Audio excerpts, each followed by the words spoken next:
تبارك الذي نزل الفرقان على عبده ليكون للعالمين نذيرا ما اصاب من مصیبت الا باذن اللہ. یعنی کل سورہ حدید میں ہم نے پڑھا تھا ما اصاب من مصیبت فی الارض ولا فی انفسکم الا فی کتاب من قبل ان نبرأہا. نہیں آتی کوئی مصیبت، نہیں پیش آتا کوئی واقعہ زمین پر یا تمہارے دل میں، مگر یہ کہ وہ ہمارے پاس پری ڈاکیومنٹڈ ہوتا ہے اس سے پہلے کہ ہم اس کو ظاہر کریں، اور ایسا کرنا اللہ پر بہت آسان ہے. یہاں کیا کہا جا رہا ہے؟ ما اصاب من مصیبت الا باذن اللہ، یعنی اسی کی ایک مختصر ڈسکرپشن. بات وہی ہے کہ نہیں آتی کوئی مصیبت، نہیں پیش آتا کوئی واقعہ مگر اللہ کی اجازت سے. وَمَن يُؤْمِن بِاللَّهِ يَهْدِ قَلْبَهُ، جو اللہ تعالیٰ پر ایمان رکھتا ہے، یعنی صرف واجبی ایمان نہیں، اپنے دل میں کچھ نہ کچھ اترا ہوا ایمان ہوگا تو پھر اللہ تعالیٰ اس کو ڈائریکٹ کرے گا کدھر؟ اپنی طرف.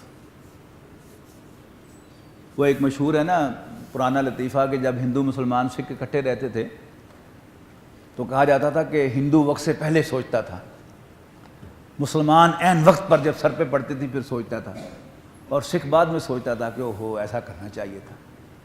اسی طرح ایمان کا معاملہ کیا ہے کہ آئیڈیلی اسپیکنگ جب انسان پر کوئی مصیبت آئے، اگر اللہ تعالیٰ پہلے سے اس کے دل میں ایمان ہوگا، یقین ہوگا، تو اسے کوئی پریشانی ہوگی نہیں. لیکن تھوڑا سا اس کی کم ایمان ہے، صحیح لیکن تھوڑا ہے، تو واقعہ ہو جانے کے بعد اللہ تعالیٰ اس کے دل کو سکون کیسے دے گا کہ اللہ تعالیٰ اسے اپنی طرف ڈائریکٹ کرے گا کہ میں نے کیا ہے. اور جو ہی اس کا ذہن اس کی طرف منتقل ہوگا تو فوراً اسے سکون مل جائے گا.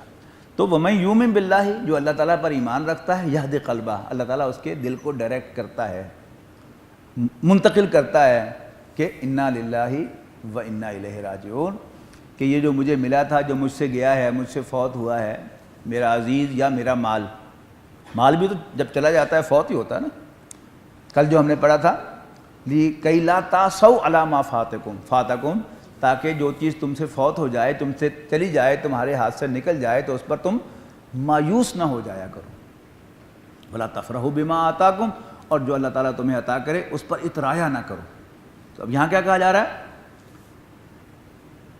ما اصاب من مصیبت الا باذن اللہ ومن یؤمن باللہ یہد قلبہ، اللہ تعالیٰ اس کے دل کی رہنمائی کرے گا اور اسے یاد آ جائے گا ہو انا للہ و انا الیہ راجعون.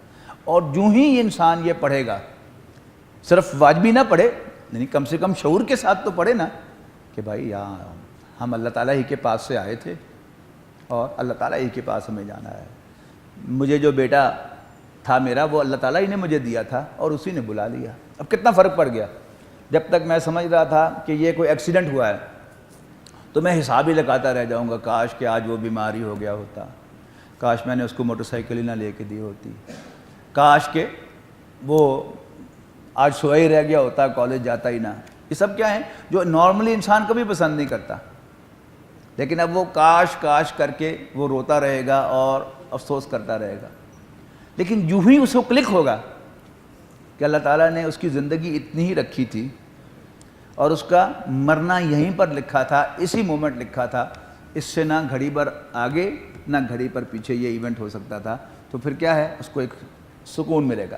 سینس آف ڈپارچر تو رہے گا، جدائی کا غم تو رہے گا، لیکن بہرحال اس کو جو سارا وہ ایک فکر تھا کہ ایسا ہو جاتا، کاش ایسا ہو جاتا، کاش ایسا ہو جاتا، وہ ختم ہو جائے گا. نبی اکرم صلی اللہ علیہ وسلم نے فرمایا کہ اِنَّ کلمۃ لَوْ تَفْتَحُ عَمَلَ الشیطان، یہ کاش کا کلمہ جو ہے یہ شیطان کے دروازے کھولتا ہے.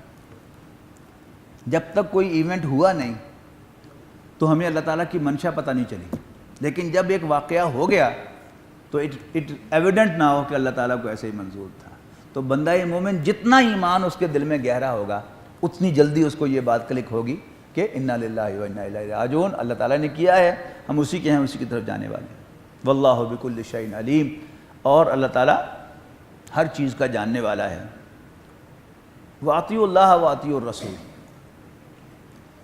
اور اللہ اس کے رسول کا کہنا مانو.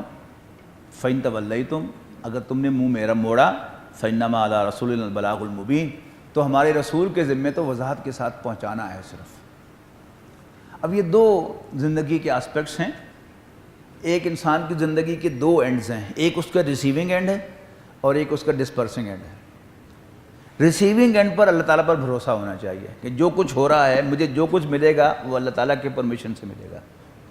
پوری دنیا کوشش کرے مجھے کوئی فائدہ پہنچانے کی، مجھے وہ فائدہ نہیں مل سکتا جب تک اللہ تعالیٰ کی پرمیشن نہ ہو۔ اور سارے دنیا چاہے کہ میرا نقصان کرے، میرا کخ نہیں بگاڑ سکتے اگر اللہ تعالیٰ کو منظور نہیں ہے۔ یہ کیا ہے؟ یہ ریسیونگ اینڈ پر انسان کا ایمان ہونا چاہیے۔ اور جو ڈسپرسنگ اینڈ ہے اس میں دو چیزیں مطلوب ہیں کہ میرے ہاتھوں سے جو بھی ہو اللہ اور اس کی اطاعت پر ہو، اور میرے دل میں اللہ کا خوف ہو۔ اب اس سورہ مبارکہ میں دونوں باتیں آئی ہیں، اللہ اور اس کے رسول کا کہنا مانو، فَإِن تَوَلَّيْتُمْ فَإِنَّمَا عَلَىٰ رَسُولِنَا الْبَلَاغُ الْمُبِينُ، اور اگر تم نے منہ پھیرا تو ہمارے رسول کے ذمہ تو صرف وضاحت سے پہنچانا ہے۔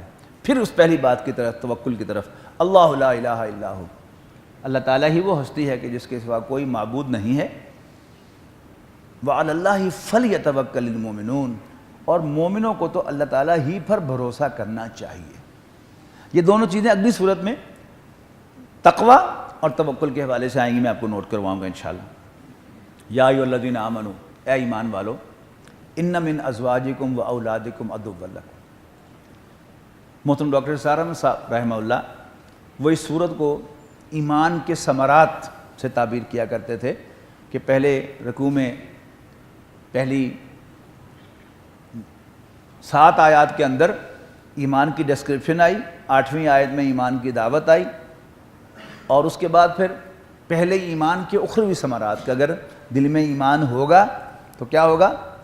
جنات تجری من تحتہا الانہار خالدین فیہا ابدا، ہمیشہ ہمیش ان میں رہنے کے لیے ہمیں باغات ہوں گے جن کے نیچے نہریں بہتی ہوں گی، اور کفر اس کے مقابلے میں انجام کیا ہوگا؟ جہنم۔ تو یہ کیا ہے؟ وہ اخروی ثمرات ہیں۔ اس کے بعد پھر دنیاوی ثمرات جو ہیں وہ 2 حصوں میں تقسیم کیے۔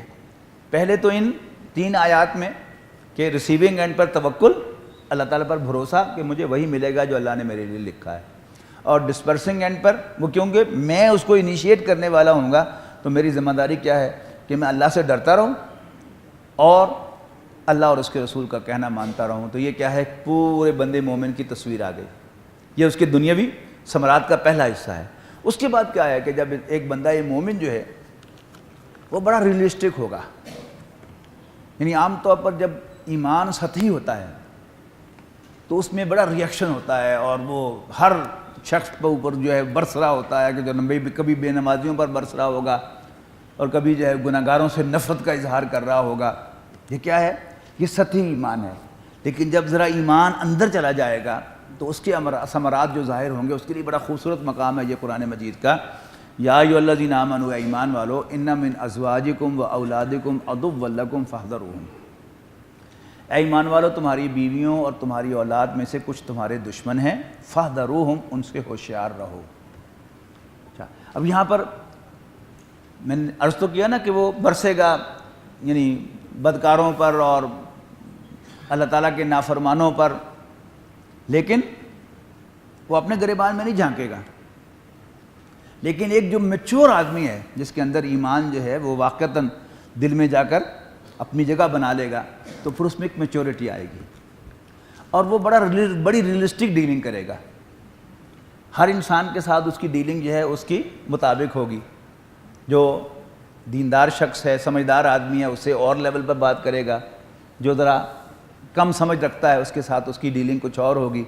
گلی محلے میں وہ جو لڑکوں سے بات کرے گا تو اور انداز سے کرے گا، کسی سنجیدہ محفل کے اندر، کسی کلاس کے اندر وہ پڑھا رہا ہوگا تو اس کا انداز جو ہے وہ اور ہوگا۔ اسی میں ایک خاص پہلو جو ہر انسان کی زندگی میں اس کا جزو لا ینفک ہے اس کی زندگی کا، وہ ہے اس کے اہل و عیال، اس کے بیوی بچے۔ اب بیوی بچوں کے سلسلے میں یعنی انسان سے اکثر و بیشتر جو ہے وہ بہت کوتاہی ہوتی ہے کہ یا تو انسان بیوی بچوں کے محبت میں اس قدر گرفتار ہو جاتا ہے کہ ان کی ہر مرضی کو پورا کرتا ہے اور پھر دنیا میں بھی پریشانی مول لیتا ہے اور آخرت میں اپنے لیے بھی جہنم میں گڑھا کھودتا ہے اور اپنے اہل و عیال کو بھی پریشانی سے دوچار کرتا ہے۔ یہ ایک ایکسٹریم ہے۔ دوسری ایکسٹریم کیا ہے کہ وہ اہل و عیال کے ساتھ بہت زیادہ سختی کرے اور انہیں کوشش کرے کہ یہ بالکل ٹھیک نیک ہو جائیں اور کوئی ان میں کمی کوتاہی باقی نہ رہے، یہ بھی ان ریئلسٹک بات ہے۔ عام طور پر ہم سب کا معاملہ کیا ہوتا ہے کہ زندگی کی کسی سٹیج پر اللہ تعالیٰ ہمیں کوئی جھٹکا دیتا ہے، اللہ تعالیٰ ہمارے لیے کوئی اوکیجن بناتا ہے کہ جس سے ہم دین کی طرف مائل ہو جاتے ہیں، یعنی کوئی بات ہمیں کلک کرتی ہے تو ہماری زندگی میں انقلاب آتا ہے۔ لیکن اب انقلاب آیا، دین سمجھ آیا، آخرت کی فکر پیدا ہوئی، تو ہم اس کو جو ایسرٹ کرتے ہیں اپنے بیوی بچوں کا اس بھونڈے طریقے سے کہ ہم بالکل بھول جاتے ہیں کہ کل تک میں کیا تھا، کل تک میں بھی اللہ تعالیٰ کا نافرمان تھا، تو اللہ تعالیٰ نے مجھے ہدایت دی ہے اور کوئی ایسا ذریعہ بنا میرے لیے کہ جس سے مجھے ہدایت ملی ہے۔ تو ایک تو یہ میں کروں کہ اللہ تعالیٰ سے دعا کرتا رہوں اور توقع رکھوں کہ اللہ تعالیٰ ان کے لیے بھی کوئی سامان پیدا کرے گا، یعنی ان کی محبت میں گرفتار ہو کر ان کی جو حرام تقاضے ہیں ان کو تو پورا نہ کروں۔ تو کیا فرمایا، یا ایھا الذین آمنوا ان من ازواجکم واولادکم عدو لکم، یقیناً تمہاری بیویوں اور تمہاری اولاد میں سے کچھ تمہارے دشمن ہیں۔ تو میں نے کہا نا کہ جو نیا نیا دیندار ہوتا ہے تو ایسا عزیوم کرتا ہے کہ یہ سب میرے دشمن ہیں، یہ مجھے جہنم میں لے کے جانا چاہتے ہیں۔ تو پہلی بات تو یہ فرمائی کہ سب کے سب دشمن نہیں ہیں، کچھ تمہارے دشمن ہیں۔ تو جو دشمن بھی ہیں ان سے ہوشیار رہنے کی ضرورت ہے، یعنی یہ ایسے دشمن نہیں ہیں کہ جن سے لڑائی کی جائے۔ اگر دشمن دو قسم کے ہوں، ایک وہ جس سے لڑائی کی جاتی ہے اور ایک دشمن وہ کہ جس سے لڑائی نہیں کی جاتی لیکن بہرحال ہوشیار رہنا ہوتا ہے، تو فاحذروہم، ان سے ہوشیار ہو۔ اچھا، ان دونوں کو یہاں پر اکٹھا کیا، بیویوں کو اور اولاد کو۔ بالعموم ہم یہ سمجھتے ہیں کہ بچے تو چلو بچے ہوتے ہیں، کم عقل ہوتے ہیں، اور بیویاں سیاڑی بیانی ہوتی ہیں، لیکن نبی اکرم صلی اللہ علیہ وسلم نے یہ بات دو چار کی طرح واضح کر دی کہ آپ ایک مرتبہ عید کی نماز پڑھا کر آ رہے تھے تو عورتوں کے انکلوژر کے پاس سے آپ کا گزر ہوا، تو آپ نے عورتوں سے کہا، یا معاشر النساء، اے عورتوں، تصدقنا، صدقہ دیا کرو، صدقہ دیا کرو، میں تمہیں جہنم میں زیادہ جلتا ہوا دیکھتا ہوں۔ تو عورتوں نے حیران ہو کر پوچھا، اللہ کے رسول وہ کیوں؟ تو آپ نے فرمایا، تکثرن اللانا و تکفرن العشیرہ، تم بہت زیادہ لان تان کرتی ہو، اور شادی شدہ لوگ تو جانتے ہی ہیں، لیکن شاید غیر شادی شدہ نے بھی کچھ نہ کچھ آبزرو کیا ہو کہ عورت جب لان تان پہ اتر آئے تو پھر اس میں بریک نہیں ہوتی، کچھ بھی کہہ سکتی ہے۔ آپ کو ذہنی طور پر تیار رہنا چاہیے۔ یہ اللہ تعالیٰ نے اس کی ساخت بنائی ہے ایک خاص مقصد کے لیے، بچے پالنے اللہ تعالیٰ نے اس کے ذمہ لگائے ہیں، اور بچے شفقت بغیر، جذباتی محبت کے بغیر نہیں چلتے۔ وہ بچے کو مارتی ہے تو گلے لگاتی ہے، ڈانٹتی ہے تو خود بھی رونے لگ جاتی ہے اور پھر اس کو گلے بھی لگا لیتی ہے۔ اس کا خاص ایک اللہ تعالیٰ نے مزاج بنایا ہے جذباتی۔ تو اگر وہی جذبات جو ہیں وہ کبھی کسی کے خلاف زبان کھول کر کھل گئے پیچھے سے تو پھر اس میں بھی کوئی بریک نہیں ہوگی۔ عام طور پر ہم سے یہ غلطی ہوتی ہے کہ ہم یہ سمجھتے ہیں کہ بچے تو بچے ہیں، اور آپ کو معلوم ہے کہ گھر میں چھوٹا بچہ ہوتا ہے اور سارا گھر جو ہے اس کی حماقتوں کو انجوائے کر رہا ہوتا ہے۔ بچہ ہے، یعنی بچے کی حماقتیں ہمیں اچھی لگتی ہیں، لیکن اگر عورت کوئی حماقت کی بات کرے، حالانکہ وہ بھی کم عقل ہے، تو اس پر ہمیں غصہ آ جاتا ہے، گھر جو ہے وہ خراب ہوتا ہے۔ رشتے جو ہیں یہ دو قسم کے ہیں، ایک وہ جو اللہ تعالیٰ نے بنائے، ایک وہ جو اللہ تعالیٰ کے فضل سے ہم خود بناتے ہیں۔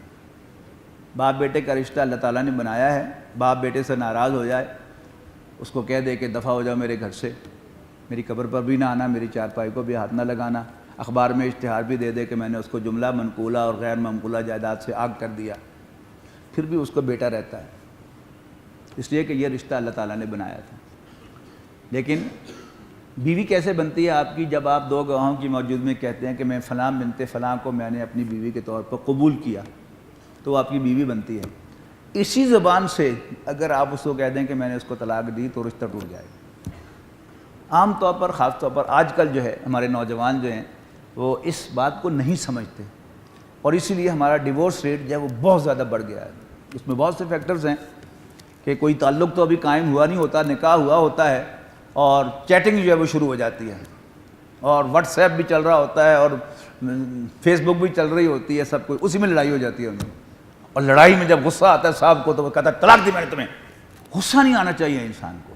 اور اگر آپ ذہن میں رکھیں یہ بات کہ اللہ تعالیٰ نے عورت کو بھی کم عقل کہا ہے، تو جب بھی آپ کو اس کی کوئی کم عقلی دیکھنے کو ملے تو دل میں کہا کہ یہ صدق رسول اللہ صلی اللہ علیہ وسلم، اللہ کے رسول نے سچ فرمایا تھا، تو انشاءاللہ آپ کی ہنسی نکل جائے گی بجائے غصہ آنے کے. It's very important to understand. اچھا، وہ حدیث میں آپ کو سنا رہا تھا تو عورتوں نے پوچھا کہ اللہ کے رسول اس کی کیا وجہ ہے؟ تو آپ نے فرمایا کہ تم عقل اور دین میں ناقص ہو. میں نے کہا وہ کیسے؟ ارے وہ تو اپنے آپ کو عقل مندی سمجھتی ہوگی عورتیں. تو نبی اکرم صلی اللہ علیہ وسلم نے فرمایا کہ تم دیکھتی نہیں ہو کہ اللہ تعالیٰ نے تمہاری گواہی کو مرد کی گواہی کا نصف رکھا ہے، اور تم دیکھتی نہیں ہو کہ تمہارے دین میں کمی ہے کہ سرٹن ایام میں تم نماز نہیں پڑھ سکتی، روزہ قضا کرنا پڑتا ہے وغیرہ وغیرہ. تو یہ کیا ہے؟ تمہارے دین کی کمی ہے. تو اگر ہم بچوں کو بھی اور عورتوں کو بھی، اگر اللہ تعالیٰ نے ہمیں توفیق دی ہے دینداری کی، اپنی طرف راغب کیا ہے، تو ہمیں دوسروں کو الاؤنس دینا چاہیے. اور کیسے ڈیل کرنا چاہیے؟ بہت خوبصورت مقام ہے قرآن مجید کا، وَإِن تَعْفُوا وَتَصْفَحُوا وَتَغْفِرُوا. اگر تم چشم پوشی، اگر تم درگزر کرو گے، درگزر فارسی کا لفظ ہے، سمجھ لیجئے. عفو کہتے ہیں چھوڑ دینے کو. نبی اکرم صلی اللہ علیہ وسلم نے جس حدیث میں داڑھی کا حکم دیا اس میں الفاظ ہیں کہ اعفوا اللحیٰ، داڑھیوں کو چھوڑو، وقصوا الشوارب، مونچھوں کو تراشو. تو عفو کیا ہے؟ چھوڑنا. یعنی آپ نے کوئی برائی ہوتے دیکھی، آپ اس کا نوٹس نہ لیں، اگنور کریں. اسی کے لیے ایک اور لفظ وَتَصْفَحُوا، یعنی صفحہ کہتے ہیں نا پیج کو.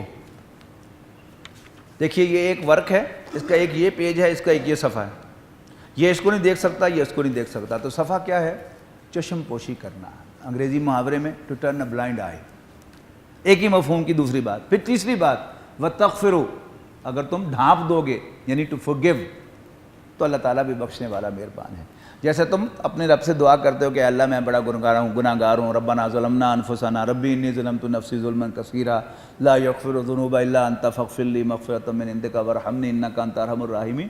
تو اپنے سے چھوٹوں، اپنے متحتوں کو بھی درگزر کرنا سیکھو، چشم پوشی کرنا سیکھو، ان کی غلطیوں کو معاف کرنا اور اگنور کرنا سیکھو. اور اللہ تعالیٰ سے امید رکھو کہ جیسے اللہ تعالیٰ نے آپ کو ہدایت دی ہے اللہ تعالیٰ ان کو بھی ہدایت دے گا. ہاں وہ بات جو میں نے کہی ہے کہ ہوشیار رہنا ہے، ان کی خوشی کے لیے، ان کو خوش کرنے کے لیے، ان کی محبت میں آ کر حرام نہیں کھانا، اللہ تعالیٰ کی نافرمانی نہیں کرنی.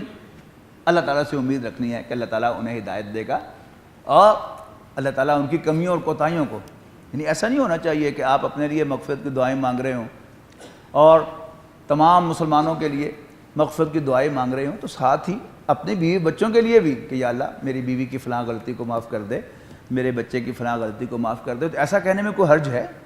یہ حق ہے ہمارے بیوی بچوں کا ہم پر. تو وَإِن تَعْفُوا وَتَصْفَحُوا وَتَغْفِرُوا فَإِنَّ اللَّهَ غَفُورٌ رَحِيمٌ. تو اللہ تعالیٰ بھی بخشنے والا مہربان ہے. انما اموالکم واولادکم فتنہ، بے شک تمہارے مال اور تمہاری اولاد ایک آزمائش ہیں بلا شبہ. واللہ عندہ اجر عظیم، اور اللہ تعالیٰ کے پاس بہت بڑا اجر ہے. فاتقوا اللہ ما استطعتم، یعنی دین کی اصل اسپرٹ کیا ہے؟ خوف خدا. اگر دل میں اللہ تعالیٰ تقوی پیدا کر دے تو ستِ خیرین، اور اگر تقوی پیدا نہیں ہوا اور دینداری نظر آ رہی ہے تو وہ بڑی خطرناک ہے. فاتقوا اللہ ما استطعتم، جتنا ہو سکے اللہ سے ڈرو. واسمعوا واطیعوا، اور سنو اور مانو. وانفقوا، خرچ کرو. خیر لانفسکم، یہ تمہارے لیے بہتر ہوگا، یا اپنے آپ پر بھی اچھا خرچ کرو. نبی اکرم صلی اللہ علیہ وسلم نے ایک صحابی کو دیکھا کہ اس کے پھٹے پرانے کپڑے تھے، تو آپ نے کہا کہ میں نے سنا تم پر اللہ کا بڑا فضل ہے. ان کا نام یا رسول اللہ، ان کی شکل تو نظر نہیں آ رہی تمہاری. یعنی اگر اللہ تعالیٰ نے فرصت دی ہو تو انسان کو اپنے اوپر بھی خرچ کرنا چاہیے. تعیش نہ ہو، اسراف و تبذیر نہ ہو، لیکن جائز حد تک خرچ کرنا تو یہ کوئی بری بات نہیں ہے، ریکمینڈڈ ہے، ڈیزائرڈ ہے. وَمَن یُوقَ شُحَّ نَفْسِهِ فَأُولَٰئِکَ هُمُ الْمُفْلِحُونَ، اور جو بچا لے اپنے دل کو لالچ سے، فَأُولَٰئِکَ هُمُ الْمُفْلِحُونَ، تو یہی فلاح پانے والے ہیں. ان تقرضوا اللہ قرضا حسنا، اگر تم اللہ تعالیٰ کو قرض حسنہ دو گے، یضاعف لکم، وہ تمہارے لیے اس کو ملٹیپلائی کرے گا. ویغفر لکم، اور تمہیں بخش دے گا. واللہ شکور حلیم. اب یہاں اللہ تعالیٰ کی دو صفات آ رہی ہیں جو اوپر کے مطابق ہیں. پہلا کیا ہے؟ اگر تم اللہ تعالیٰ کو قرض حسنہ دو گے تو اللہ تعالیٰ اس کو ملٹیپلائی کرے گا. یہ کیا ہے؟ اللہ تعالیٰ کی قدردانی ہے. وَيَغْفِرْ لَكُمْ، اور تمہارے گناہوں کو بخش دے گا. یہ کیا ہے؟ یہ اس کا حلم ہے، اس کی بردباری ہے، اس کی ٹالرنس ہے. عالم الغیب والشہادہ، وہ چھپی اور کھلی باتوں کا جاننے والا ہے. العزیز الحکیم، بالادست حکمت والا. الذين آمنوا وتطمئن قلوبهم بذكر الله